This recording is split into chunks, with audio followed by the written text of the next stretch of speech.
ဒါရကာတို့လူရဲ့စွန်တနတ်စားရတိုင်းတန်တရာကျွေးတစ်ထက်တင်းတယ်လို့ယဟန်မြတ်တို့ကမိန့်တော်မူလေးရှိကြပါတယ်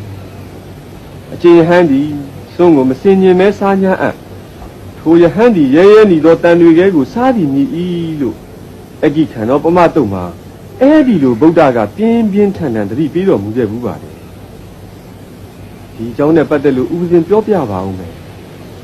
ဗုဒ္ဓသာသနာ2ဦးပိုင်းလောက်က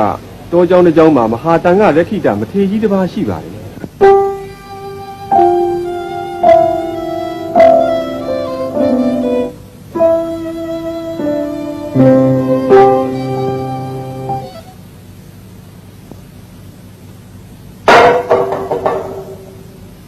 ကုမာရဘာသာတို့သူတို့မနေ့ကကြံတဲ့စွန်းကြံလေးကိုစောင်းလို့ပါဗျာ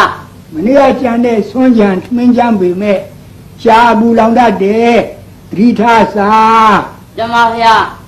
ပฏิကူလဘာဝနာကိုယူမယ်နော်မွန်မြတ်စားတော့လက်ရှုအပ်ဘာဝနာပါဇတ်တစ်ပေါက်စားကာတော့6ပေါက်ယူစည်းတာ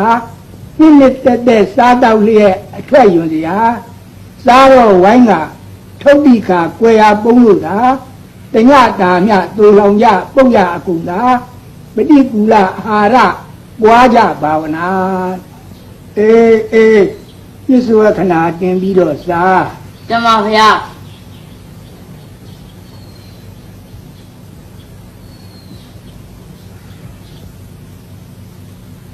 ပရိသင်္ဃာယောနိတောဗိနပါတံပရိဒေဝမိနေဝတဝါယနမန္တယာနမန္တနာယနဝိဘဝဒနာယယာဝဒေဝဣမတ္တကာယတထိတိယာယပနာယ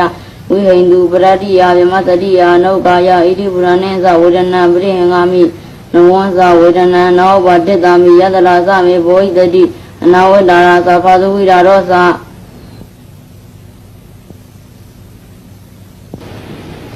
အဲ့ဒီလိုစင်ញင်3ဆောင်ပြီးတဲ့နောက်ကိုရင်ကလေးဟာမကြာမီပင်ယဟန်သာဖြစ်သွားပါတယ်အော်ဆရာပါဗျာဒီမျိုးဆရာလည်းကောင်းလာပါလေဗျာနောက်တစ်ကြောင်းလည်းရှိသေးတယ်တကားရှိတော့ကယဟန်တစ်ပါးဟာရာတရားပြည့်ဝတဲ့တာမိ2ယောက်ရဲ့အင်ရှိမှာစူးရလိရှိတယ်